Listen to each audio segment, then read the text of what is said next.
Hello everyone, and welcome back to the Tent of Abraham. I'm Tamir Kreisman from Jerusalem, Israel. And we continue with Pirkei Rabbi Eliezer, chapter 11, still in creation the sixth day. This one is called For Dust You Are.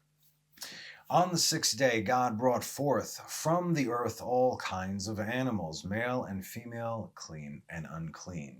As we have discussed, this shows us two things. The first is the order of God, that everything is according to male and female, meaning their own kind. There is male and female according to their own kind, male and female according to their own kind, their own distinction and separation, all for the sake of procreation through how they were perfectly created. And the second is that man was the only living thing that was created differently, as the first time they were together as one being. Genesis, remember, we'll read it right now. Genesis 1:27, and God created man in his image. Now it says et ha-adam, so it's not man, it's ha-adam, it's the man, I guess. In the image of God, he created him, male and female, he created them. So again, there's even the translation of Adam and man from ha-adam is different. So Adam was Ha-Adam, the man. That was his title. Adam was his name, though.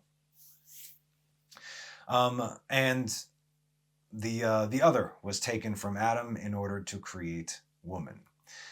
Genesis 2:22, this is where we read, and the Lord God built the side that he had taken from man into a woman, and he brought her to man. Okay, so the first one was his first wife. Back-to-back separation. We're not going to discuss her at the moment. Soon we will. And then the rib, that was his second wife, and Eve, as we know her. By two signs are they declared to be clean. The signs are chewing the cud and dividing the hoof. We've discussed the laws of kosher, right? This is a repetition of the kosher laws, the laws of kashrut, which we had already learned. Three kinds of animals were chosen for the sacrifice of a burnt offering, namely the ox, the lamb, and the goat. As we learned and as we know, there are more kosher animals, of course, than just these three, but these were the ones that were chosen for the sacrifice, just as from all the kosher birds, only the turtle dove and the young pigeons were chosen. Every kind of clean animal which is neither nevela, i.e., which has not been slaughtered according to the rules of shchita. So hunting is out of the question for any kind of kosher slaughter. You can't blow an animal's head off and then expect to eat it in a kosher way, even if it is a clean animal, okay? And the other one is terefa, i.e., torn. That would be a carcass. If you run over an animal or something like that, or you find a dead animal laying on the side of the road, that's a terefa, nevela and terefa. That's why we're saying right now, as you know what's happening in Israel, this current prime minister who nobody voted for, the government is coming apart, and so we might be getting the one before him. As we say, zo nevela vezo terefa. Right? You don't want any of them. Okay, so we gotta, Anyway, so any kosher animal that is neither a nevela or a trefa that you may find in the field is permitted to be eaten, like a lost chicken or something, or if you catch a turkey without piercing its flesh, have at it. Except with regard to three parts, namely the fat, the blood, and the sinew of the thigh, as it said in Genesis 9:3. Every moving thing that lives shall be yours to eat, like the green vegetation I have given you everything. Okay, you hear this God speaking to Noah after he exited the ark. Before that time, before the flood, they were all vegan, right? There was no need to eat any other living thing because they all lived together. Animals were not afraid of humans, but after the flood, everything in the world changed, from the relationships to the topography to the atmosphere. Everything changed. We can also, again, the Brontosaurus is alluded to in the book of Job. And if you look at the Brontosaurus and you see how its description stands over there, and then we see the pictures of what we know the Brontosaurus, there's no way that something that big can have two little tiny nostrils so far away from its lungs to be able to keep it alive. Today in the world, it would not be able to survive. But back then, the atmosphere was way more potent than it was today. That's why everything and everyone was bigger. Mamash bigger. It's like those cryo chambers or something, the oxygen chambers where you pump oxygen into it. I saw this guy, he grew tomatoes in this chamber and they grew to the size of watermelons. So this was our atmosphere. You can run further, jump higher, grow physically bigger. Everything was bigger because of the excess of oxygen, and that's how a beast like that with tiny little nostrils breathing oxygen into its lungs could actually survive and thrive. After the flood, everything changed. Okay. So, this is what God told Noah: everything you can eat, just like the vegetation. This is for the kosher laws. Now, if you've noticed the verse before this one, God permits Noah to eat everything. Since the Noahide laws to not keep kosher, they're not over there, except for every moving thing that lives shall be yours to eat. Like the green vegetation, I've given you everything. But there's one thing that we do have in common between the kosher laws and the Noahide laws. But flesh with its soul, its blood you shall not eat. You will not eat the blood of an animal, meaning while it is still alive.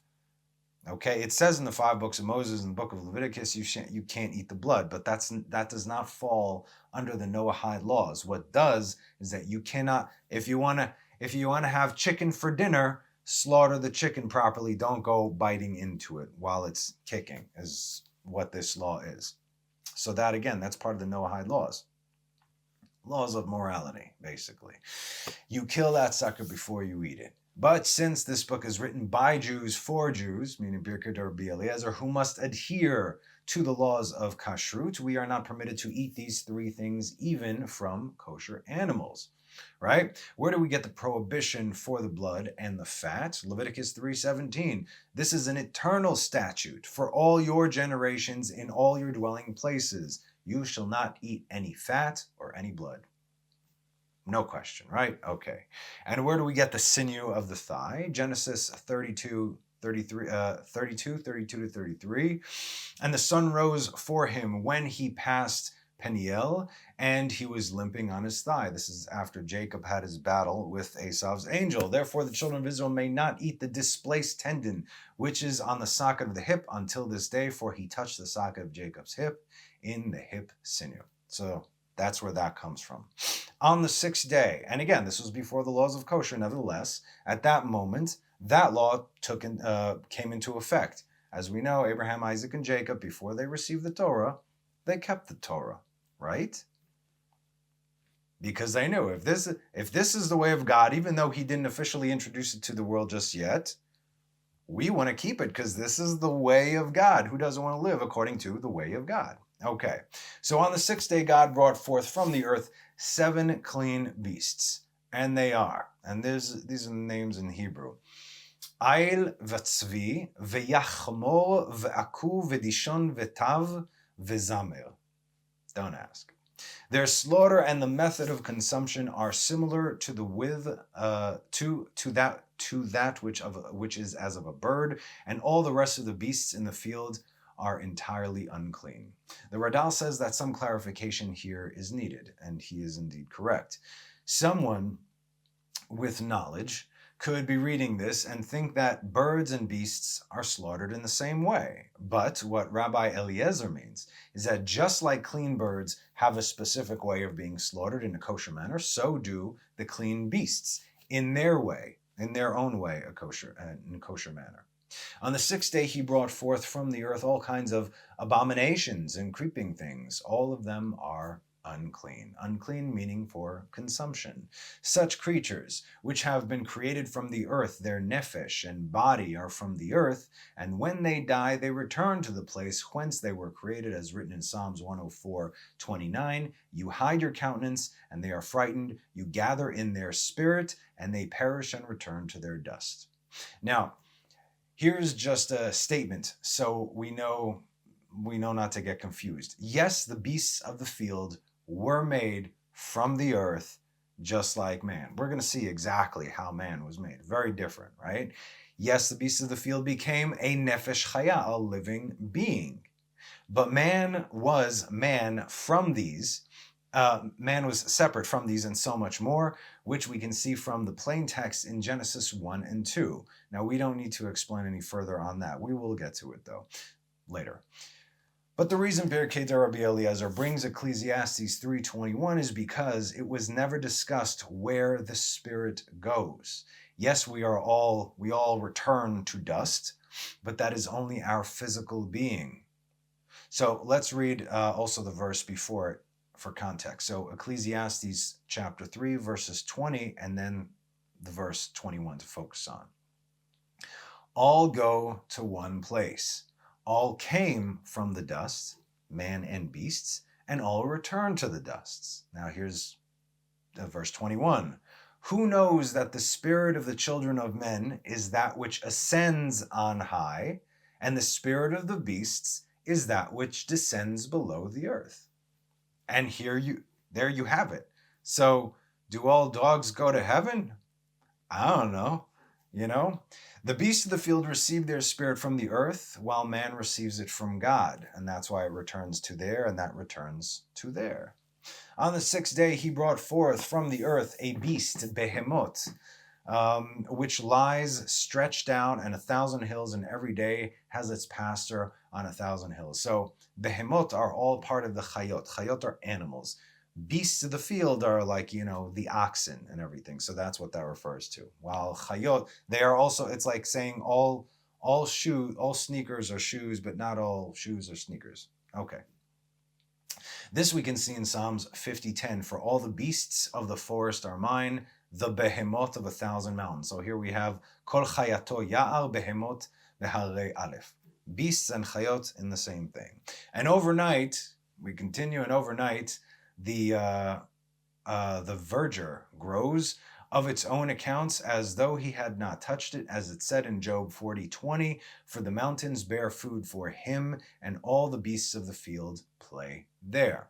The waters of the Jordan give him water to drink, for the waters of the Jordan surrounded all the lands of Israel. How is this possible, right? Like, wait a minute, the Jordan is only on the eastern side of Israel. Since we know that the Jordan only runs on the east side of Israel, primarily between the Kinneret, the Sea of Galilee, and Yam HaMelach, the Dead Sea, he says, half thereof flow above the earth, which is what we see, and the other half below the earth, right? The Jordan does indeed circle Israel. The Jordan River goes around Israel. That's why it's like a ring around Israel. As what we can see above is only on one side, as the other surrounds Israel through the jet streams beneath the Great Sea, meaning beneath the Mediterranean, also beneath the earth. Now, you guys might not know this, but demons cannot cross over sweet water. See the story of Jacob and the angel of death, how only once he crossed back over the Yabok River, then he was fair game. Now, I'm sure we'll speak of this again in the future when it comes to Jacob. But remember what we also said in the story of Jonah, how he showed him all the caverns underneath the ground and waterways. Just like highways, there were waterways that run all through and underneath the earth, underneath the crust of the earth, and even within the oceans themselves. So this is it. In other words, the ring of water around Israel is actually the Jordan River. And that was a big deal. As we know, Joshua crossed Jordan River. And so did, I believe, who was it? It was Elijah and Elisha. That's where he threw down the pouch. And then, okay, you guys know the story. Anyway, as it said in Job 40:23, behold, he plunders the river and he does not harden. He trusts that he will draw the Jordan into his mouth. All this is God doing for the Behemoth, the beasts. It's not Behemoth or Behemoth. It's just, that's how you translate it, but it doesn't mean that. It almost sounds like God would move heaven and earth to make sure that the beasts of the field will never want. That's because it's true. This creature is destined for the day of sacrifice, for the great banquet of the righteous, as it is said in Job 40:19. His is the first of God's ways. Only his maker can draw his sword against him. Now, to all my studious viewers, who or what is the great banquet of the righteous? That's right. If you said Leviathan, Good for you. You see, just like God prepared Leviathan in the sea for the righteous, so too did he prepare the beast of the field. This is yet more proof that everything that God created was for the sake of his firstborn son, Israel. If God is to feed us his beast, which only he can draw his sword to, would he not do so from the clearest and holiest of waters, and from the freshest and greenest of pastures? It's like fattening him up nicely to like, okay, he's nice and fat, now let's eat him, right? The beast is getting nice and plump, well fed and well rested, but not for its own sake, of course. Not that he's having a bad life at all, right? Granted, along the way, all its needs were met, but its purpose, right? The very reason it was created was for the sake of the righteous. And yes, this feast is the world to come, to which all of Israel will partake, as all of Israel are the righteous, to which these have been prepared for. Isaiah 60:21. And your people, all of them righteous, shall inherit the land forever, a sign of my planting, the work of my hands, in which I will glory. Ve'amcha kulam tzadikim. Who is Amcha, your people, your nation? Israel. That's it. End of story. Of course, this does not mean that everyone today who is Israel are the righteous. Those who will remain, all of them will be Israel. Whoever does not remain is not Israel. Okay. And once everything had been prepared over the course of 6 days, from the light and the darkness, from heaven to hell, the waters above, waters below, every plant, every tree, every blade of grass, the seas and the dry land, and all that filled them, every fish, fowl, and beast, once everything had been prepared, miyad, it says, immediately, the Holy One, blessed be he, spake to the Torah and said, and God said, let us make man in our image, after our likeness, and they shall rule over the fish of the sea, over the fish of the sea, and over the fowl of the heaven, and over the animals, and over the earth, and over all the creeping things that creep upon the earth. Because it's all for him. Why did God speak to the Torah? You should know this. Because the Torah was the tool which God had used to create everything. First, there was the Torah. Through the Torah, everything was made. Blueprints of creation. The Torah replied and said, sovereign of all the world is yours. The man who thou wouldst create will be limited in days and full of anger. The Torah also knew what would become of Adam, because it got the whole Torah. And Adam did this, and then they went out, and then this and this and that happened. So it's already written in the Torah what would happen. So, master, right? Okay, this is taken from Job 14:1. Man, born of a woman, short of days, full of anger. Right? Yes, okay. And he will come to sin. Since Adam's sin, which brought death into the world, every son of Adam, Ben Adam, right, will come to sin. As for the severity, that's up to us. The fact is that we are born into sin. It's not that we did anything wrong, but death is sin within itself. Okay. And since we are mortal, for dust you are, and to dust you shall return. So, unless thou wilt be long-suffering with him, said the Torah to God, it would be well for him not to have come into the world. In other words, without God's mercy, don't do this to him. Why? We know this to be true from the very beginning of our series, though, don't we? At first, the world was created only through the aspect of judgment, i.e. the left side, from the aspect of Elohim. Bereshit bara Elohim et hashamayim ve'et haaretz. But if God did not infuse the right side, which is the side of mercy, into creation, then it would not be able to stand. That's why we see the first aspect of creation in Genesis 1, everything is Elohim, and afterwards, vayechulu hashamayim ve'et haaretz, the second account of creation in Genesis 2, we see Adonai Elohim in there, the Yud Kei Vav Kei, which is mercy, balanced with Elohim with judgment over there. And then, Shabbos. Okay, so where were we? Okay, so that's why God's mercy is his foundation. It is the foundation of creation because God knows very well what was going to happen, obviously. And yet, here we are, despite all that. Isaiah 48:8 says, "For I know that you would deal treacherously." I knew this already, for I knew you would deal treacherously, and you were called transgressor from the womb. Before you were born, before I gave you breath in this world, from the 6 days of creation, my child, I know exactly what it is that you're going to do. You're going to make your own choices. Nonetheless, I want you. You got a job to do. Whether or not you do it is up to you. God knew this, and he created you still. Don't forget. How about Deuteronomy 31:16, before Moses' death? And the Lord said to Moses, "Behold, you are about to lie with your forefathers, and this nation, nation of tzaddikim, will rise up and stray after the deities of the nations of the land." Right?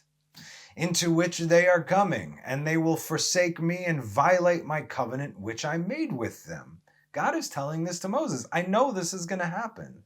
And then Moses to the people in verse 29 says, "For I know that after my death you will surely become corrupted and deviate from the way which I had commanded you. Consequently, the evil will befall you at the end of days." Hi, end of days, "because you did evil in the eyes of the Lord to provoke him to anger through the work of your hands." All this is part of the plan. That's why, again, hang on tight. You see what's happening right now. It's ramping up, and it's going to be worse than it was the first time. But this is supposed to happen. We know this, okay? So that's why okay, so you got this. We're good. We're good. But, don't deviate from God's covenant. Get back with him. That's how we sweeten these judgments, if you will. That's how we help God infuse the mercy into the judgment. All these things are known. All these things have been seen. All this is absolutely by design. Nevertheless, the Torah had to say something to God. But the Holy One, blessed be he, replied, "And is it for naught that I am called slow to anger and abounding in love?" said God. These are the 13 principles of mercy. This mercy is our pathway to redemption. It's also the extension of time. I'm not going to punish you now. Let me delay this punishment. It's still coming to you. If you don't change your ways, this is what's going to happen. In other words, son, if you keep going, if you stay the course, you're going to drive off a cliff. And the cliff is coming up in 1 mile. I'm going to extend the cliff for another 2 or 3 or 4 miles or several hundred miles. But I need you to, let's just turn this car around and come back, okay? We still have the opportunity to do that. As long as we stay the course and it's the wrong course, we're going off that cliff. It's not like we haven't been warned time and again, right? Every day of our lives if we only pay attention. Don't do this in fear, though.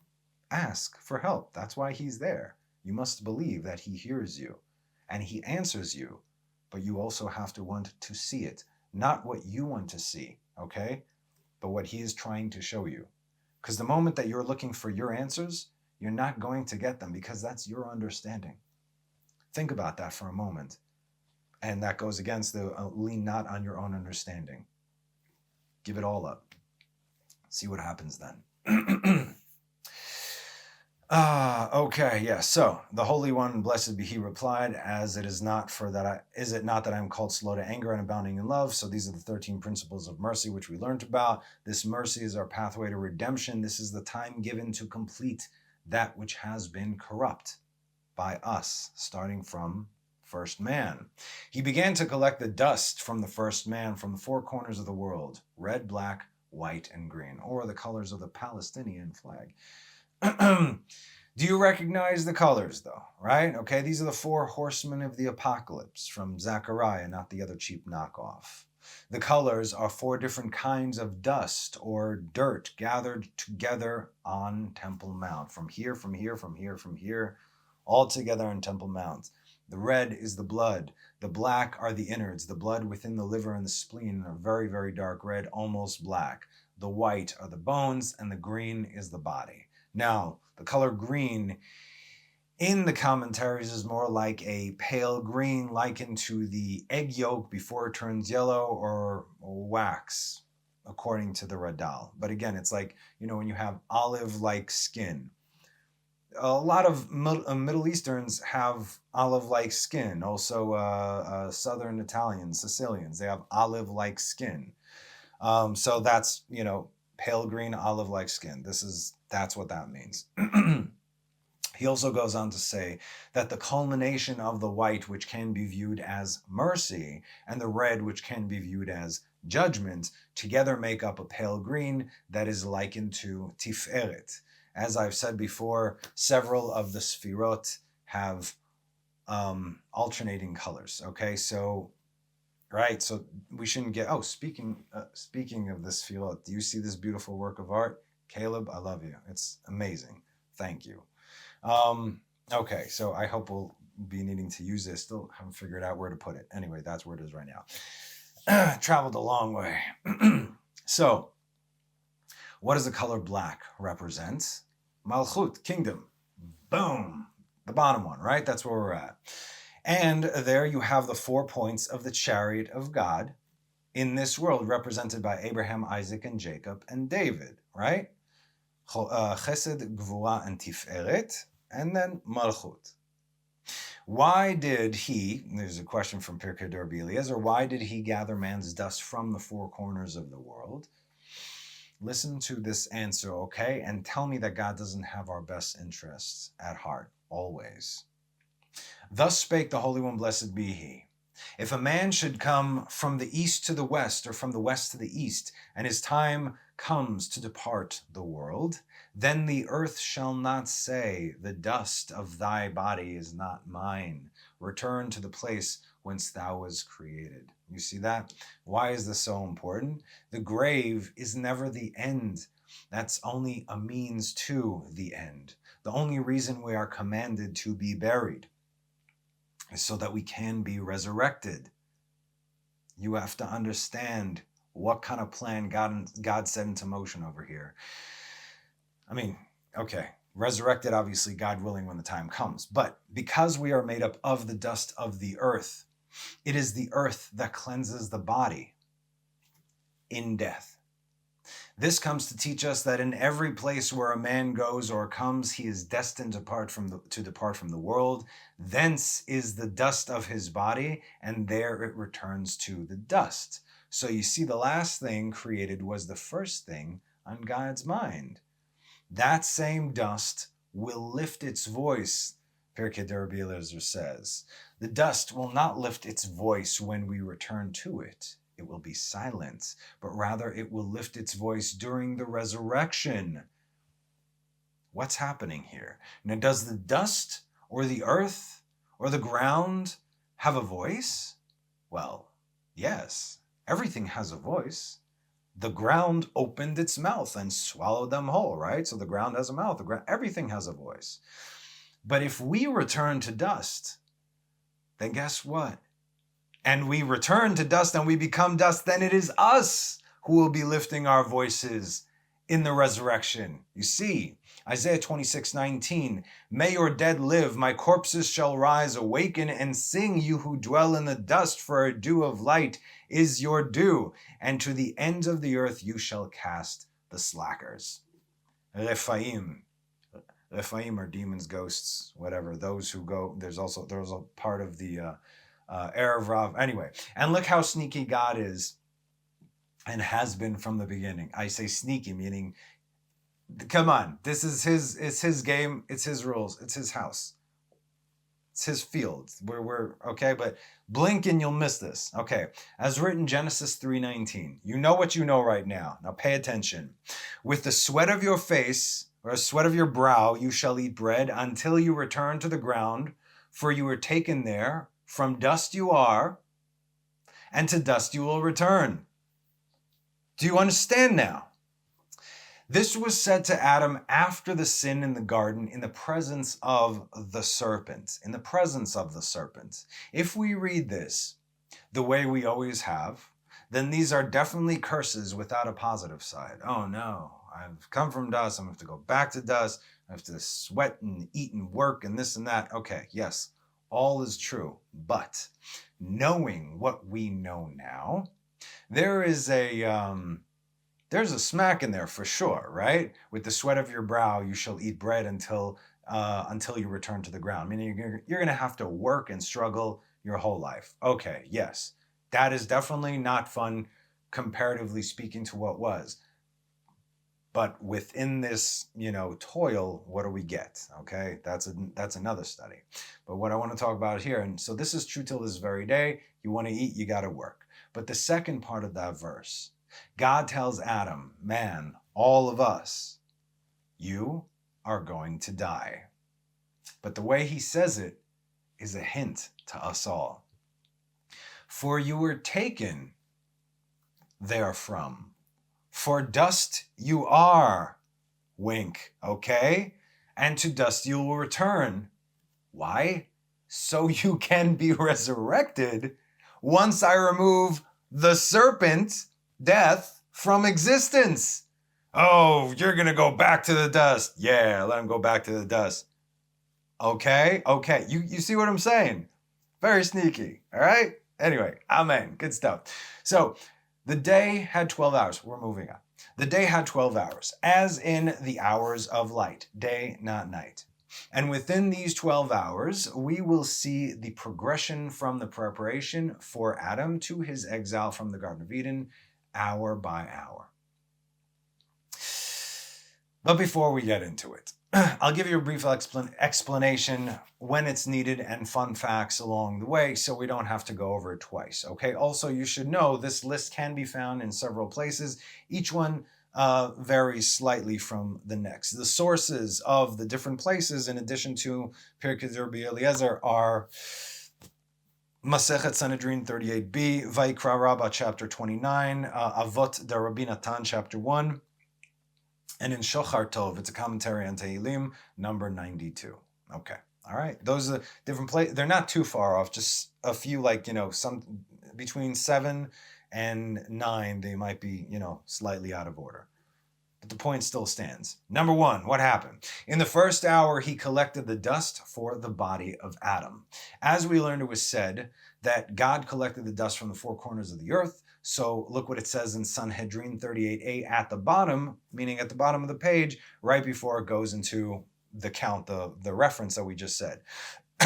Rav Oshaya says, in the name of Rav, with regard to Adam, the first man, his torso was fashioned from the dust taken from Babylonia. His head was fashioned from the dust taken from Eretz Israel, very specifically Jerusalem, Temple Mount, okay? And his limbs were fashioned from the dust taken from the rest of the lands in the world. No joke. With regard to his buttocks, oh yes. You want to know where Adam's butt came from? Rav Acha says they were fashioned from the dust taken from Akra de Agama on the outskirts of Babylonia. I found this fascinating. 2, in the second hour, he formed him into a mass. That's creation, right? 3, in the third hour, he gave him its shape, formation. In the fourth hour, he endowed him with breath, the neshama, soul, neshama, life. In the fifth hour, he stood him on his feet, cognitive abilities, also showing him off to the universe. Check this out, right? Look what I did. In the sixth hour, he, Adam, called the animals by their names. This we can see in Genesis 2, 19-20. And the Lord God formed from the earth every beast of the field and every fowl of the heavens, and he brought it to man to see what he would call it. And whatever the man called each living thing, that was its name. This is also how we get dominion. If someone names you, they own you in a sense, which is why Adam was now in ownership and responsible for all of the world. So when he fell, everything fell with him. Verse 20, and man named the cattle and the fowl of the heavens and all the beasts of the field, but for man he did not find a helpmate opposite him. 7. In the 7th hour, Eve was joined to him in wedlock, it says. Genesis 2:23, and man said, this time, meaning before the one, but this time, it is bone of my bone and flesh of my flesh. This one shall be called Isha, because she was taken from Ish. Isha, Ish, Isha. Okay, you see the difference. So Isha, difference between Ish and Isha is that there's a hey, which is a feminine tense in the end, right? But if you remove the Yud, hey from there, then what do you get? Esh, fire. So Ish and Isha, without Yah, without God of Yah, Yud is Chokhmah, supernal wisdom. I don't know if it's cut out from the camera. It's on the top there, and Binah on the left. That is supernal understanding. Abba ve'ima, mother and father, if you will, but obviously only from God. This is just for us to understand. You get fire. Fire burns everything down. So, if you are struggling in your marriage, you must return the Yah to the Esh, and it will subside. Okay. In the 8th hour, they were commanded concerning the fruits of the tree. Genesis 2:15-17. Now the Lord God took the man, and he placed him in the Garden of Eden to work it and to guard it. And the Lord commanded man, saying, of every tree of the garden you may freely eat, but of the tree of knowledge of good and evil you shall not eat, for on the day that you eat thereof you shall surely die. Mot tamut. You will die twice, but again, we're not there yet. Okay, this is our order, all right? But there could also be disorder over here. Do you see it? A widely common term amongst the sages and every slightly learned Jew is Ein Mukdam Umeuchar Batorah. There's no chronological order in the Torah. Okay? Did you understand how we were out of order over here? Right? First he joined with Eve, then it was the fruits of the tree. What happened over here? Because afterwards it says, if you read the text in Genesis, Eve only came afterwards. All right. But we said again, Ein mukdam u'meuchar b'Torah. There are countless examples of this. But off the top of my head, okay, while I was writing this, I wrote one of the most well-known ones, that covenant of the pieces, right, which took place when Abraham was 70 years old. But we know that when we read Lech Lecha, he was 75 years old, right? We know this from the calculations. God told him 400 years from when your descendants are born. And we know it was 430 years, meaning Abraham was 70, he bore Isaac when he was 100, right? So it couldn't have been 75. We can find this in the book of Jasher. The book of Jasher gives us, because it's the extended version, if you will, it gives us the midrash over there. So you see Abraham actually came and went to Israel twice before the Lech Lecha. And then also the other one is Parashat Yitro, Jethro, right? Joined Israel before or after the 10 Commandments. We can argue both ways, right? Just because it says, and Jethro came in this and this and that. It could have also been after. It is God's reasoning as to why this order was chosen. Again, we're talking about the 5 books of Moses here. That is, you don't mess with that. But as we have been learning, the higher you go, the less time is a factor. Okay, next, 9. In the 9th hour, they went up to their bed as 2 and descended as 4. This is very interesting, and it has much backstory. Maybe we'll get into it, but right now, here are the options. Adam and Eve, 2, united, and Eve gave birth to Cain and his female twin. That's 4. Okay, that's one option. 2, Adam and Eve united, and Eve gave birth to Cain and Abel. That's 4. But we also know that Cain had 1 twin and Abel had 2.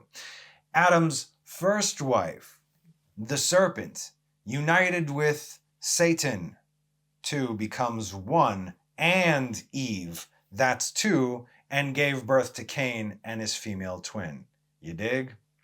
We have discussed what went down before, and look what the Radal says about this one. The serpent, the ex-wife, and the Samech Mem, Satan, came unto Eve, and she bore Cain. As in he was riding the serpent. They became one, they entered her, and she bore Cain. After that, and the Radal is writing this, after that, Adam came unto his wife, and she bore Abel. Now look what it says in Bereshit Rabbah chapter 22. From Masechet Sanhedrin 28b, according to the Ben Ish Chai, Mihu kanamar veyardu arba. Who are these four who descended, right? 2 went up to the bed, 4 descended. In another place, our sages said that 7 descended. This is in Bereshit Rabbah, because Cain had 1 twin and Abel had 2. And it also stated in the words of our late rabbi in the title page of the verses, according to the man, according to that man knew his wife Eve, Genesis 4:1, and it's possible to say here 4 if you don't count the females, meaning, so it would be just Adam and Eve and Cain and Abel. Or they went up to the bed 2 times instead of the 2 of them went up, right? Shtaim alu, meaning 2 went up. They went up once and then they went up twice. That's also a possibility, especially if you're reading it in the Hebrew. The first time Cain was conceived with his twin, 4 descended. The second time Abel was conceived with his 2 sisters, then 5 descended, right? And of necessity, you have to say that Cain and Abel came from 2 different conceptions, because they are very different from each other, and according to the secret of things, each should have a mate of his own. And even so, then why did Abel merit to have 2 twins, and Cain, who was the elder, only 1? It was said because 1 twin came out of the womb, another came out of... it is said because 1 twin came out of the womb, another came out, Cain and 2 twins came out, another that came out in vain. So in other words, they don't really count the females in that case. But this is not enough to merit Abel, for Abel meaning 2, and Cain 1, who was the elder, since they all came out of 1 womb during birth. In other words, it doesn't make sense that they were all in there together. I know it's a little bit convoluted, but this is mamash like the translation according to how they wrote it. So this makes no sense. I see I wrote that down at least. This makes no sense. And so there were 2 separate conceptions and births from 2 different fathers. That is right. That, you've heard people say reptilians before, and you're crazy. But then again, if the serpent impregnates Eve and she bears a son, then it's going to look also like a humanoid serpent. There are other things that said that the serpent was actually, where it walked upright. It said 4 legs, but walking upright. In other words, and long and windy, dragon, whatever. All right, so that's that. 10, in the 10th hour, they transgressed his commandment, meaning all this stuff happened before they transgressed the commandment. And this actually makes a lot of sense, hinting that this very strange sexual encounter and impregnation from a Satan-infused serpent happened already in the Garden of Eden before the sin, which is how Eve became susceptible to Satan, as he and the ex-wife infested her, and then she infested Adam, like spreading a virus called death through sexual encounters. You see this. And as a result, that was what was really death. 11. In the 11th hour, they were judged, as we are still serving the sentence. And in the 12th hour, they were driven forth, as it is said, so he drove out the man. Genesis 3:24. And as we know, the rest is history. Still being written, though, although not really. It's already been written, still being played out. And he formed so we're continuing now. And he formed the lumps of the dust from the first man into a mass in a clean place. It was on the navel of the earth, meaning the center of the earth. The word in Hebrew is gaval, from the word gavul, border, which, going back several teachings, we were discussing how God created the borders of the land and water. By using this word, this is a hint to us that water was also involved in the process. And if you think about it, in plenty of the translations, it says that God created man out of clay, right? Which is a mud-like substance. So you need earth, or you need dust, and you need water. meaning by mixing earth and dust and water over there, okay? This is how man was originally formed and molded. But obviously we know also man was made of the four elements. There's also fire and air spirit. That is from God. And the fire, that's what moves us already inside. This is how man was originally formed and molded. And where did God take the water from? From the ground itself. Like we discussed, it did not rain before Noah's flood. It was the waters of the deep that would rise every night and water the vegetation. Genesis 2, 5, and 6. Now no tree of the field was yet on earth, neither did any herb of the field yet grow, because the Lord had not brought rain upon the earth, and there was no man to work the soil. And a mist ascended from the earth and watered the entire surface of the ground. That's how they got their water. Now, what is this clean place? The navel of the earth. I mean, just the center of the earth, we know what that is already, right? Israel is the clean place. It's called Makom Tahor. Israel is also the center of the earth. Jerusalem is the center of Israel, and Temple Mount is the center of the universe. The dust that God used to make Adam, or man, and us all comes from Temple Mount. Why do you think everyone wants a piece? Come on. People don't even understand this, but if we're all made from there, we all want that. But what everyone forgets is that it was given to God's firstborn son, Israel. Exodus 4:22. Remember this verse. It will serve you well, I promise. If anyone's got a problem and they say, no, the firstborn in the Exodus 4:22, what does God say? That's it. He shaped him and prepared him, but breath and soul were not in him. Again, we see a distinction here by how man was created as opposed to how the beasts of the field were created, both from the dust of the earth. However, the animals received their spirits from the earth itself, like we saw earlier. Genesis 1:24, and God said, let the earth bring forth living creatures, nefesh chaya, according to their kind, cattle and creeping things and all the beasts of the earth according to their kind, and so it was. Vayomer Elohim totzeh haaretz nefesh chaya. You bring forth, right? Okay, while, man was first created and formed, and only once he was completed, then God infused him, standing up, then God infused him with the soul and the spirit. What did the Holy One, blessed be He, do? He breathed with the breath of a soul, of the soul of his mouth, and a soul was cast into him, as it said. It says, zarakbo, if he threw the soul into Adam. Genesis 2:7, and the Lord God formed man of the dust of the ground, and he breathed into his nostrils the soul of life, and man became a living soul. Okay? You're thinking that, again, God is breathing directly with his metaphorical mouth. No, okay? It's very interesting because the Hebrew one says, Vezarak bo neshama. Literally, like I said, he threw the soul. Lizrok, to throw, right? Zarak bo neshama. God threw man's soul into him. The way we have always understood it is that God breathed, right? Like we said, the metaphoric mouth into Adam's nose, but this was not as close as we, should not be imagining it. However, it was absolutely personal. To throw something means you need intent, and there's also force involved. Also, that's vaipach. It has that sound, right? That's the thing in Hebrew, vaipach, that he blew. Although it's not modern day Hebrew, vainshof, linshom, linshof, right? That's what that means. Anyway, that's why vaipach with the pei has a very pakodifkod. These things mean things, okay? To throw something means you have to have intent, and there is force involved.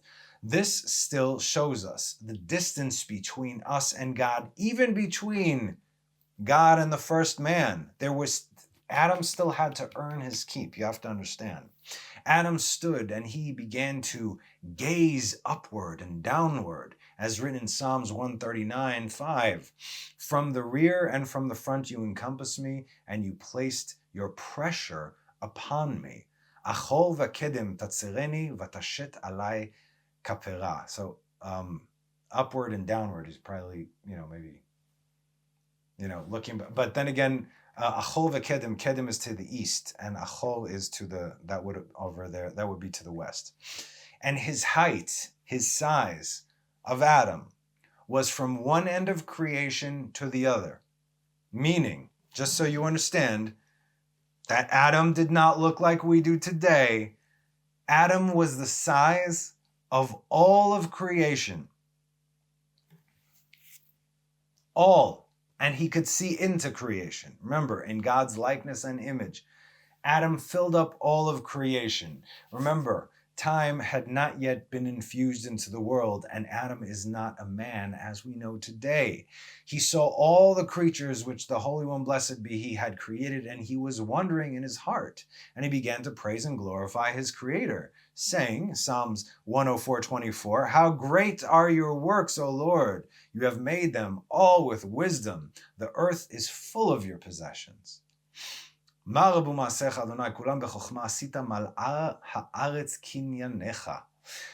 there are no veils and there is only truth, what Adam did naturally over there is exactly what all of creation does till this very day, except for man, which is to start praising God, right? But in order to achieve such levels of understanding really what is going on, David, amongst many others from the Torah, but David, he wrote about in the Psalms, right? Such as David, you need to work for this your entire life. God is everywhere. He's in everything. He is everything. If you see that, then you will get a clearer picture. But understand this, okay?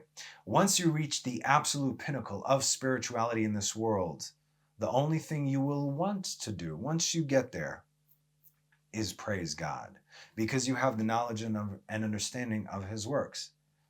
I say again, once you reach the pinnacle of spirituality in this world, which we're not going to reach it in this iteration, when Mashiach comes and God lifts the veils, then we'll reach the pinnacle of spirituality in this world within these 6,000 years. All we're going to do is praise God.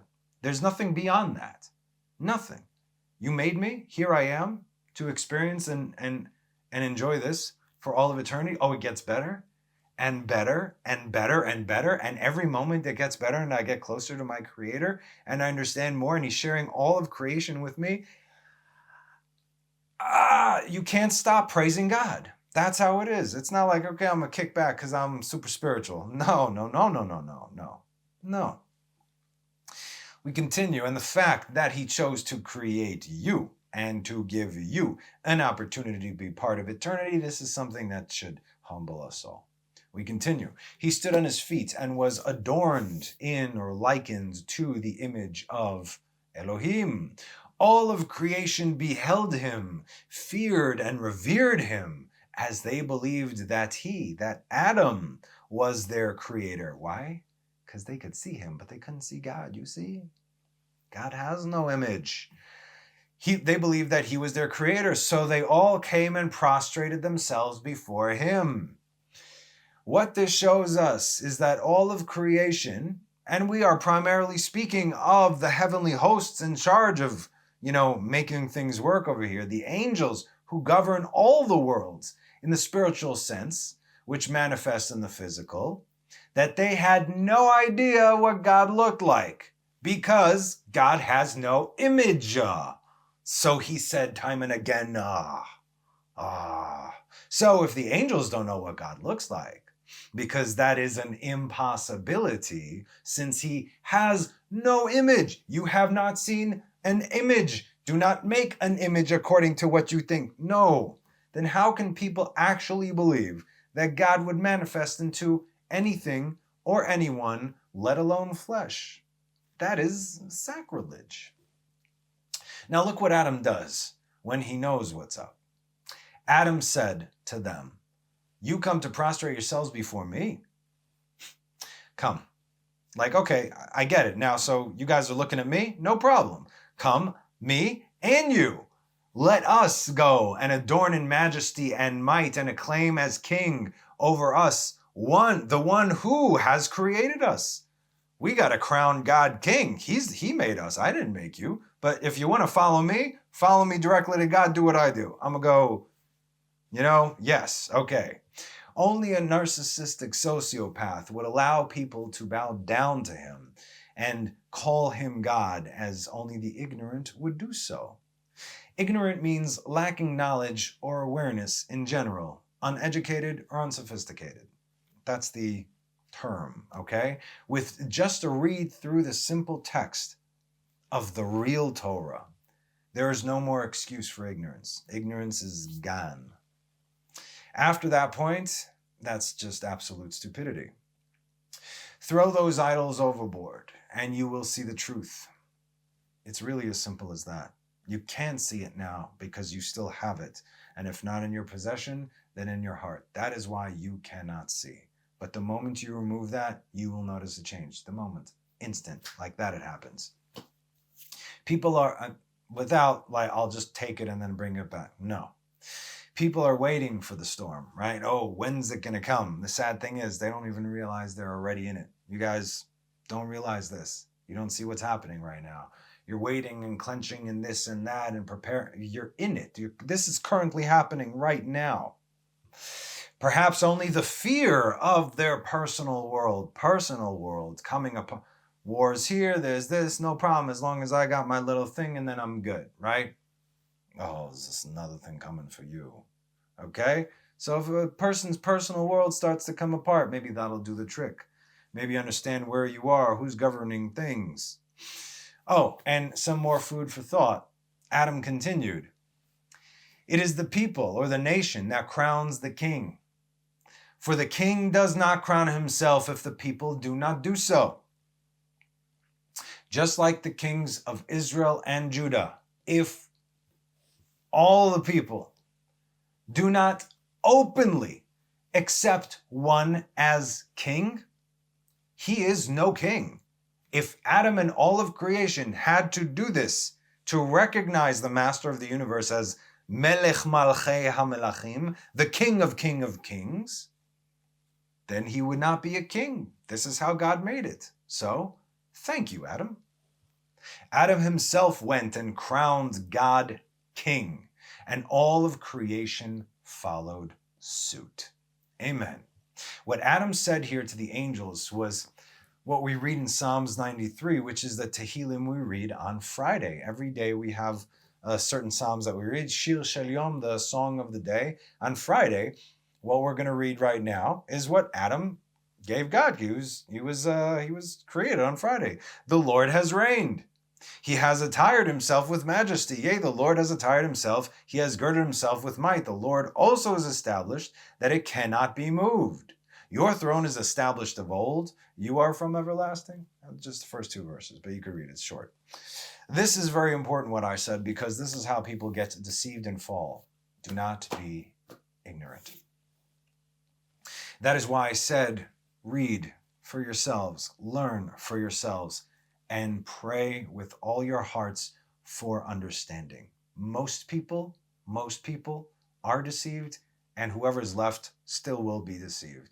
You need to pray with the purest of hearts for understanding that you should not, okay? Because this is currently happening. It scares me very much when I see God-fearing Jews, good people with good hearts, not paying attention to what is happening. In other words, they're continuing being good Jews, and they're keeping Torah and mitzvot. Wonderful, excellent. But without the right consciousness, those things are not placed where they need to go. This is why you need the right kavanah, okay? Kavanah is the intent. Whatever we do, whatever mitzvah we do, we have to understand why we do it, and we also have to understand the signs of the times as God gave us to apply. Do the same thing that you're doing, but apply the thought into the right place, because thoughts count, words count, everything counts. This is our power. People think that Jews are, fighters and this and that. I mean, when we had to, but it still wasn't us fighting, right? It wasn't us fighting. It was all God. We're not meant to be big, strong people, not by might nor by power, but by my spirit, saith the Lord of hosts, right? We have to understand our power lies in here and in our hearts. That is where our power is. That is the only thing that we can do to change. Change ourselves, change our surroundings, change the world. That's it. That's it. But people don't believe it. And even when they do it, it's by default, and they still don't believe what they're doing. So Why would anything change if you yourself are not changed? Okay, let's continue. Right, okay. And if the question ever comes up as to why the Jews don't accept the question is why the Jews don't accept any kind of false man, God, prophet of the Christians, then you're asking the wrong questions. If that ever arises in your mind, the question you should be asking is, if that's the case, then why do I accept the false God, man, prophet of the Christians? If the Jews who actually follow according to the Torah don't do it, the intent is something very different. But to walk that walk, which has been unchanged since we received the Torah, if the Jews don't go there, then why are you? Okay, because I'll tell you right now, you want to err. If you're gonna err, you make sure it's on their side, not on everyone else's. Don't forget, God chose us because we're small, the minority. That side, that's the overwhelming majority, my friends. Pay attention. Exodus 4:22, right? That verse alone can undo the entire false narrative. Moving on. 10 kings ruled from the end of the world to another. Who's the first king? The first king, we just read, who was crowned the first king? The first king is currently the Holy One, blessed be He, who rules in the present heaven and earth, and it was His intention to raise up kings on the earth, as it is said in Daniel 2:21. And He changes the times and the seasons. He removes kings and sets up kings. He grants wisdom to the wise and not wisdom to the wise, and knowledge to those who know understanding. We have discussed this, right? Okay. Rule of thumb, God is always first. And if He's always first, we'll get to that. 2, the second king. Who was the second king who ruled all the world? And we're taking this from biblical sources.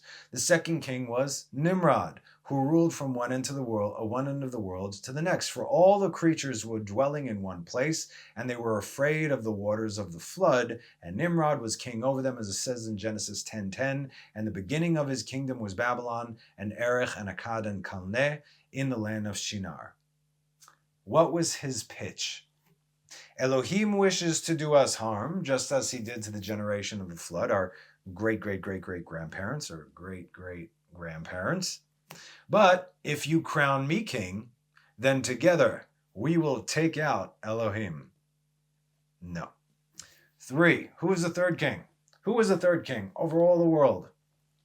This would be Joseph, who ruled from one end of the world to the next, as it is said, and all the earth came into Egypt to Joseph. Genesis 41:57. And all the inhabitants of the land came to Egypt to Joseph to purchase, for the famine had infested the entire land. It is not written here the land, but all the land, and all the land, right? V'chol haaretz, not v'haaretz ba. V'chol haaretz ba'u Mitzrayma lishbor el Yosef, ki chazak harav b'chol haaretz. Okay, for they brought their tribute and their presents to Joseph. Meaning they all bought the food in addition to paying tribute to Joseph personally. Because at that point, he saved the world. For 40 years, he was second to the king.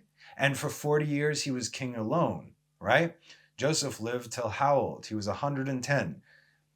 30 years until he was crowned second in command. Then he ruled for another 40 years. That Pharaoh who got him out of the dungeon, he passed. Joseph was king for another 40 years, 110, then he passed. How do we know?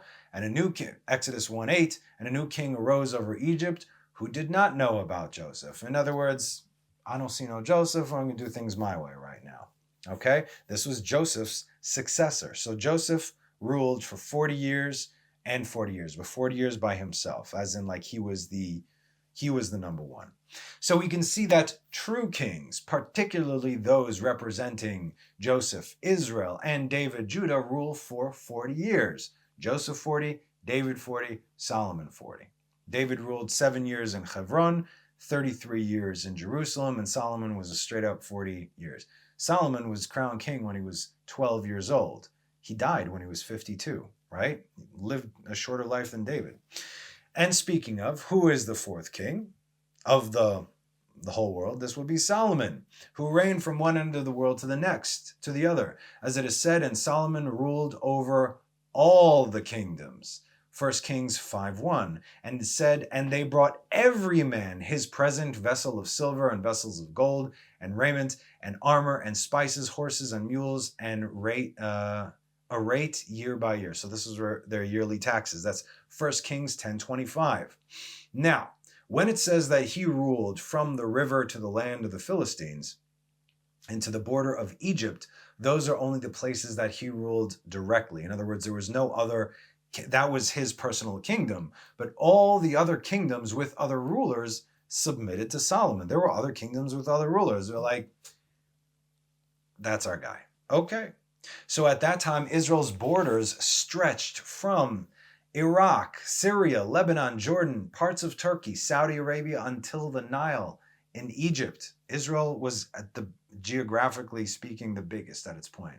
When the New Jerusalem comes, Jerusalem itself, its borders are going to be bigger than that. All of Israel is going to be the world, okay? And, well, the world will be Israel, and all of Israel, and then some is going to be Jerusalem. So you could live wherever you want in Israel, you'll still be in Jerusalem. But, close Temple Mount, I think that's the key. I don't know. Anyway, those were some good times in Israel back then, as the world and all its inhabitants were at peace and living in such abundance. The only reason he raised taxes was because no one had a problem giving it. As we have said in the group, their storehouses were overflowing with goodness. So they're like, King, come, can we give you some of the stuff? We got nowhere to put this stuff. So much gold and silver and all this goodness. When Israel are in their place doing their thing and the temple stands, everyone benefits. The whole world benefits from this. So you tell me who doesn't want that to stand, and I'll tell you where they come from. And these officers provided victuals for King Solomon and for all that came unto King Solomon's table. Every man in his mouth, they lacked nothing. Nothing. Every man lacked nothing. Best time ever. For those 40 years. Who is the fifth king? The fifth king was Ahab, king of Israel, not of Judah, of Israel, who ruled from one end of the world to the other. He was exceedingly wicked, as we know. But why did God not touch him? Because there was peace amongst the people. Peace. Peace, bad people, peace amongst the people, God stays out of it. The moment they start going after one another, that's it. Come the flood, come the sulfur, right? Sodom and Gomorrah. Okay, so that verse was from 1 Kings 18:10. As the Lord your God lives, if there is a nation or a kingdom where my master has not sent to reach for you, and there they have said he is not there, and he adjured the kingdom and nation that they did not find you. In other words, he sends people everywhere. I think, if I'm not mistaken, this is to look for Elijah, right? Because he owned everything. All the princes of the provinces were controlled by him. They sent and brought their tribute and their presents to Ahab. Are not all the princes of the provinces of the world 232? At that time was 232, as it is said, 1 Kings 20:15. And he counted the youths of the governors of the, I always think of, my cousin Vinny, the youth. These two youths, right? No. Anyway, the governors of the provinces, and they were 232. And afterwards he counted all the peoples, all the children of Israel, 7,000. Okay, so remember, 232. Remember that number. Ahab ruled the world.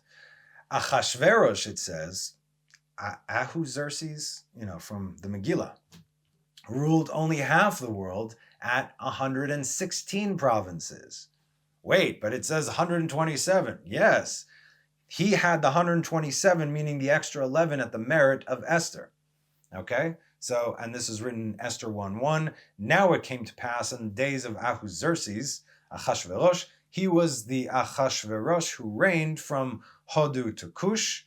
Hodu is India. Cush is, where's Cush today? It's like it's like the central and East Africa. So what do you got? Sudan, Ethiopia, that's Kush. Hodu and to Kush, 127 provinces, right? But it was really 116, and we know that he got the last 11 from Esther. And as we know that Esther was also a reincarnation, or that she took from the soul of Sarah, rather. It was given to her. Sarah lived 127 years, 127 provinces to give honor to Sarah. And she also saved the people, which is just what Sarah did as well. Okay, who is the sixth king, right? After Ahab. It wasn't Ahasuerus because he only ruled half, right? 232 divided by 2 is 116.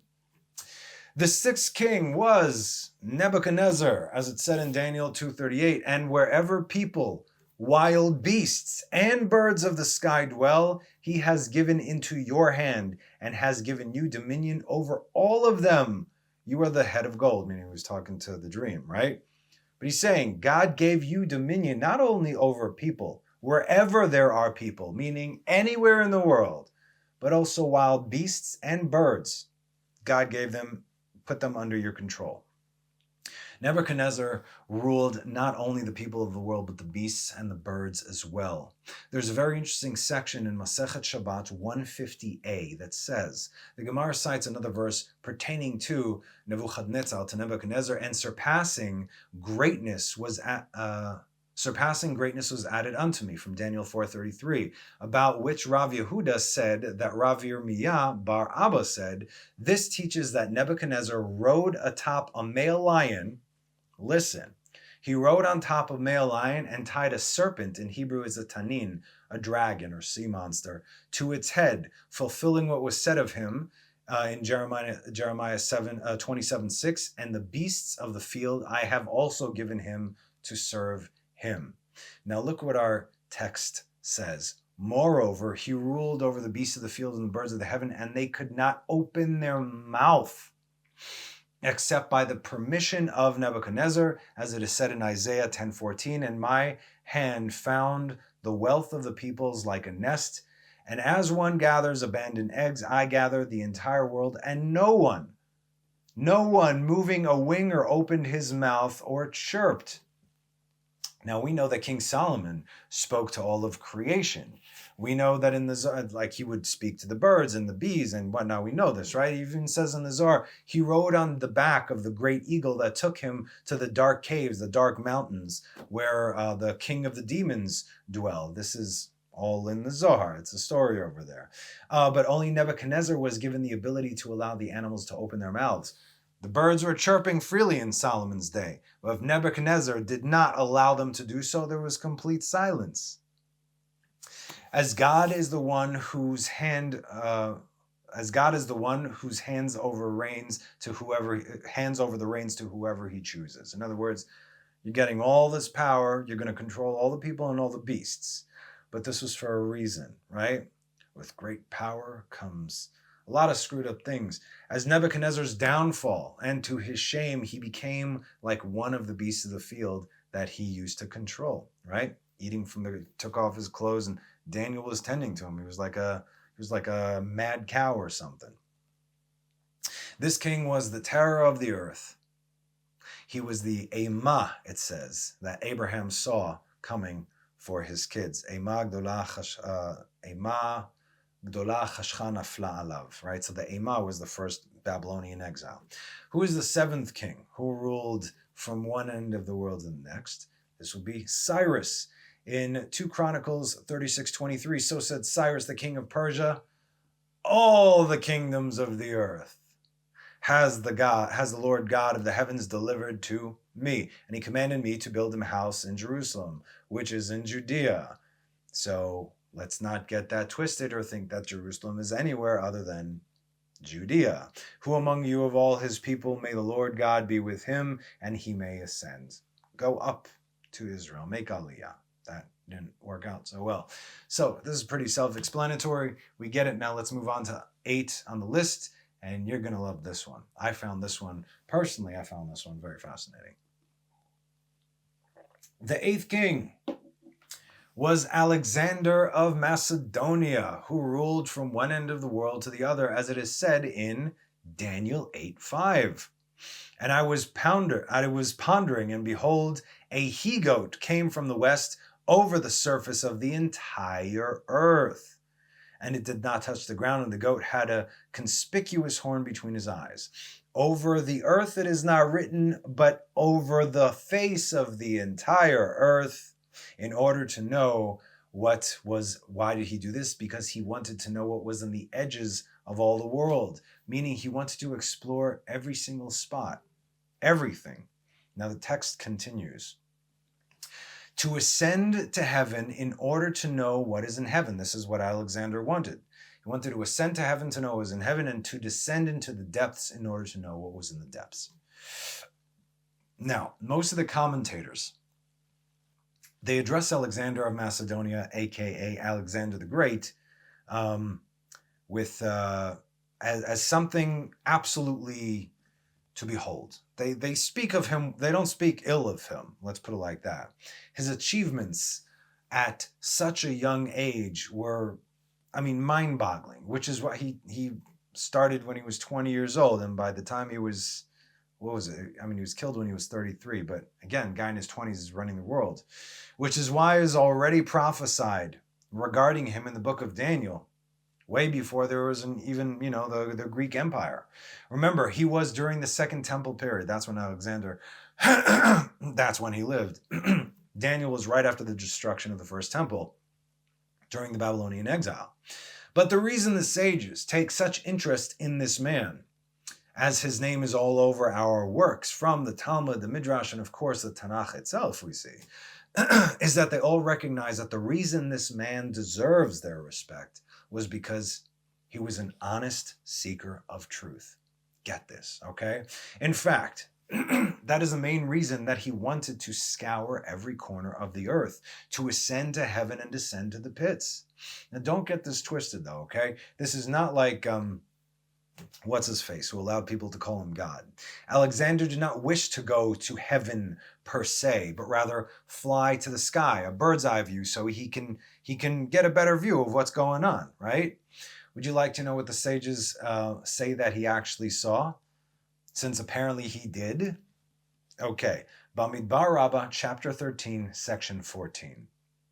Amar Rabbi Yonah, Alexandros Macedanos, Alexander of Macedonia, kad ba'e mesak la'el have salik salik, ad שראה את העולם ככדור ואת הים כקערה. Now I'm going to give you the translation with the commentary of Etz Yosef, okay? Rabbi Yonah said, Alexander of Macedonia wished to see the earth from the air, meaning that from the heavens, not go up to heaven, but rather he just wanted a bird's eye view. Wished to see the earth from the air, so he was lifted up on the wings of eagles, right? We've already seen this with Solomon. Higher and higher and higher until he saw that the earth was round like a ball and the ocean was as a bowl around it. What does it mean like a bowl? Because you're probably thinking now, think of like a cereal bowl filled with water and a round ball, which is the earth, placed in it. No, it's his description based on what he saw. This is what Etz Yosef says. When a person stands on the ground, the earth will seem flat. Duh. But the higher they go, they will see the earth is round and they will see the oceans. As far as they can see, they will see the oceans, right? Meaning around the edges, it is all blue. That makes sense as a bowl, meaning it seems like it's dipped in a bowl because all you could see around the edges is blue. Okay, thank you, Etz Yosef and Alexander the Great. The commentator Velo Od Ela from Pirkei de Rabbi Eliezer says, Alexander did indeed wish to go to the highest heights and the lowest lows, so that he should always be seen as different than other kings who came before or who would come after, because they're like, wow, he really did see everything. However, he continues, we must take a deeper look into this motivation. How would it serve him to go to the far corners of the earth? Just for glory? Alexander was considered the wisest of the wise, HaChacham Shebachachamim, a great philosopher. whose desire was to investigate that which is hidden in order to know the truth of the matter. He wanted to investigate regarding the divinity of God, in order to achieve truth, so that he could testify to the oneness of the Creator. So he could say, I have seen it all, and there is no other God besides the God of Israel. Right? Okay, this reminds me of Solomon, right? Solomon did this and built that and did this and built that and built that and built this. He had everything in the world. Why? So he could write the book of Kahelet. Hevel havalim akol hevel. I got everything and I did everything, so I can tell you it's all mundane. It's all meaningless. It doesn't mean anything. It's not going to get you closer to God. But I did it so you don't have to. So he was looking he was looking to see if there was any other God besides the God of Israel. How many gods are in Greek mythology, right? There ain't no Mount Olympus, okay? No Zeus, Hera, Hermes, or Hades or Poseidon. That was why God made it possible for this man to rise up with the eagles, just like King Solomon, because his heart was pure in seeking the truth. And he saw there was no one besides God. Now look how he finishes. Once he concluded his search, he properly connected himself to the faith of unity, for his intentions were to achieve truth. And that is why man was created. Ki al ze nivra ha'adam. Remember this. Man was created to search for the truth. What are we doing? We stopped seeking a long time ago. We got very comfortable, not with truth, but with how things are. And that's why things are getting shaken up right now. The pursuit of truth is truth itself. It's never too late to start until it is. So I say again, to whoever is left really hearing me out right now, if you seek truth without agenda, without fear, without conditions, show me my truth. That's not the truth, that's your opinion then. Without conditions, then you will find it, and God will show you that which is undeniable. But if you have even 1 ounce of any of those things, whatever you believe you see or find is by default what you wanted to see, which is by default your own understanding, which is by default corrupt. The Holy One, blessed be he, divided his kingdom Alexander's kingdom among the 4 corners or winds of the heavens. Before we continue, there's the very famous story, we've spoken of this before, when Alexander and all his armies came to Jerusalem. They surrounded Jerusalem because it was Jerusalem, wanted to see the temple. And they're like, okay, so let's do this. Let's conquer this as well. Who came out to greet him? It was Shimon HaTzadik, right? Dressed in the garb of the high priest. He was the high priest. He came out and he greeted Alexander. Alexander, the most powerful man in the world, the ruler of the world at that point, came before Shimon HaTzadik and bowed down to the floor. And his advisors are like, what are you doing? He says, in every single battle that I have ever fought, this man who is standing before me right now, I saw him on the battlefield telling me where to go, leading me to victory every single time. Here he is, and he got in his face. You see this, and then obviously he asked to give a sacrifice to God, to the God of Israel, for the God of Israel, not to any other God. He says, I'll spare your city, no problem, but I want to give my respect, and every male born for the next year is going to be called Alexander. So they said, deal, right? This is why, like we said, a lot of Jews, Alexander, it's not necessarily just a Gentile name. There were a lot of Alexes and Alexanders back then. Okay, anyway. See, no matter who you are, if you show respect and your heart is pure, it's all good. Okay, so the Holy and Blessed be He divided his kingdom into four, among the four corners or winds of the heavens, as is said in Daniel 11:4. And when he arises, his kingdom will be broken. In other words, once he's going to be at his peak, his kingdom will be broken, and it will be divided in four directions of the heavens, but not to his posterity. In other words, they're not going to continue doing what he wanted to do in the pursuit of truth, and not like the dominion that he ruled, for his kingdom will be uprooted, and to others besides those, right? Meaning he did not complete his quest to see the world in pursuit of peace, right? They couldn't care less. We know what happened later on with the Greeks, right? Who knows what could have happened if the most powerful king in the world turns to God and then takes his kingdom along with him, right? But that's not part of the plan, not just yet. These next two, that was 8. Now we got 9 and 10, right? The next two are what those of foreign faiths will find extremely confusing. Who's the 9th king who has yet to come? The 9th king is King Messiah, who in the future will rule from one end of the world to the other, as it is said, and the stone that smote the image becomes a great mountain and filled the whole earth. This is Daniel 2:39. Now wait a minute. So if King Messiah is number 9, then who is the last king? The 10th king will restore the sovereignty to its original owner. He who was the first king will be the last king, as it is said in Isaiah 44:6. So says the Lord, the King of Israel and his Redeemer, the Lord of hosts, I am the first, and I am the last, and besides me, there's no other God. End of story, enough said, mic drop, full stop. We're done here. You would think, right? I mean, I just read Isaiah 44:6. Okay. How long do you think King Messiah is going to reign if we reach our limits and don't merit the redemption in mercy, which it would seem that we're at right now, right? How long? How long? Once we get to that 6,000 times done, but things have to happen before, right? There's still got to be a World War III. There's still got to be a Gog and Magog. There's got to be Mashiach ben Yosef, ben David, resurrection of the dead, right? A lot of things have to take place. We're almost there. How much time?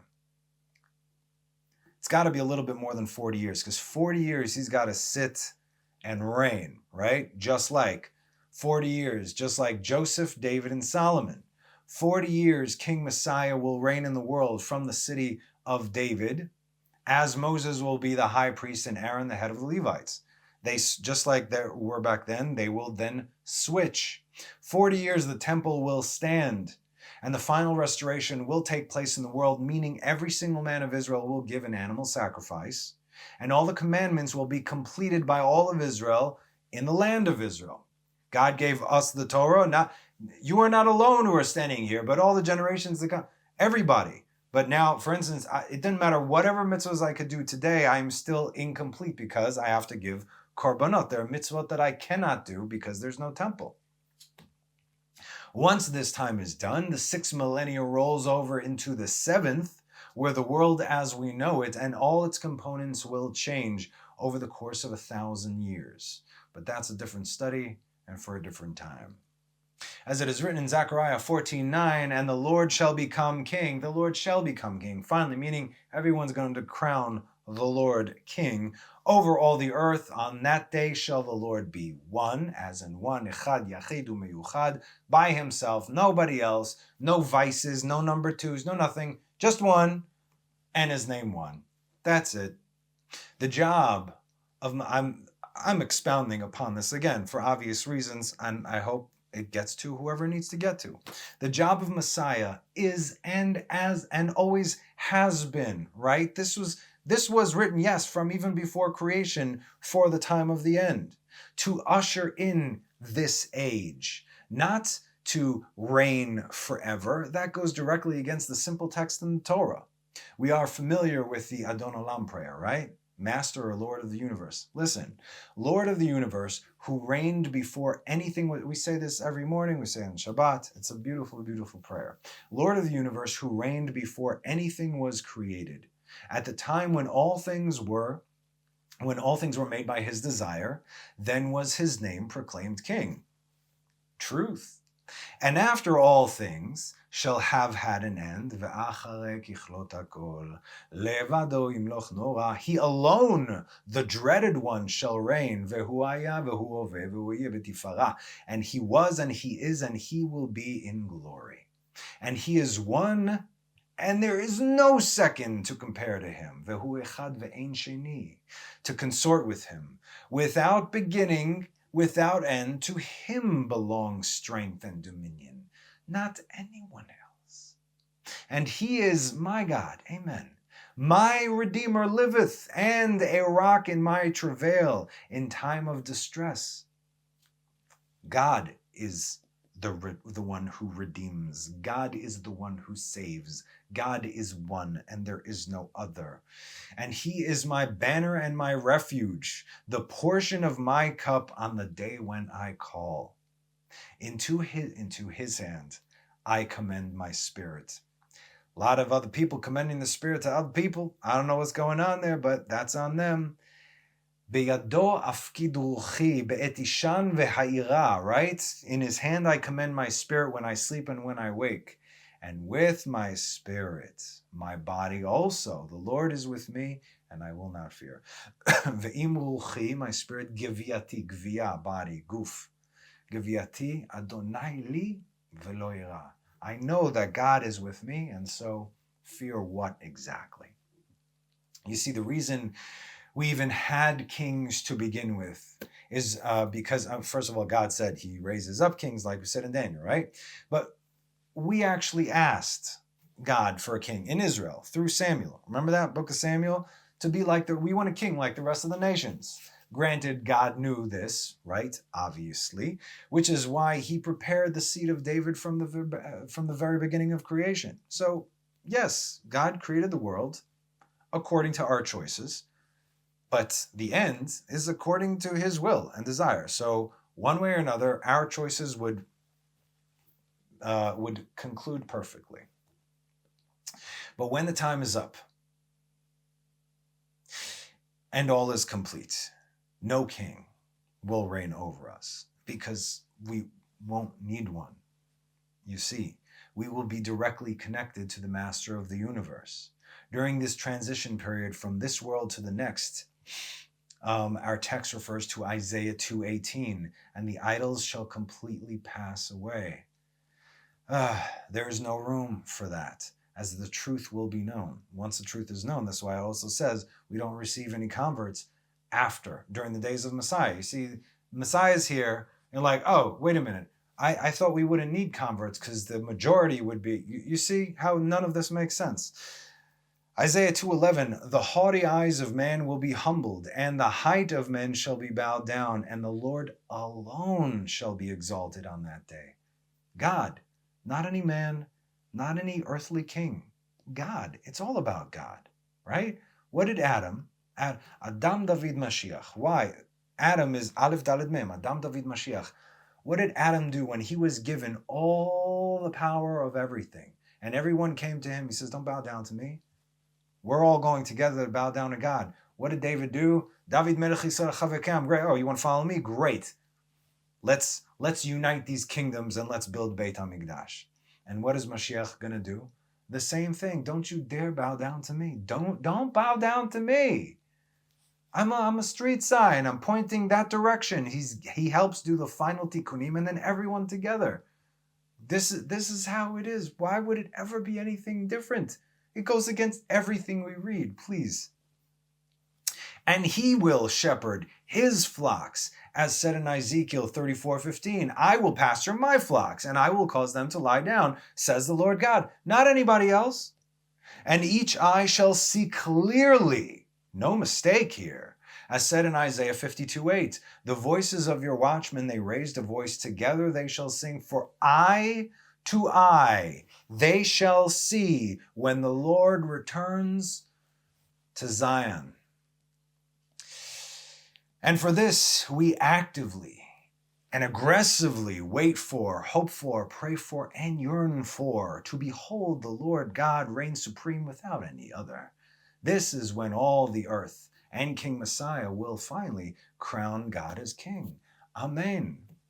So, guys, we're done with the class for today. Stay tuned for next week as we discuss the woman and the Garden of Eden. Very interesting stuff. So, as always, thank you so much for joining me. Have a wonderful rest of the week and have a Shabbat Shalom. Bye.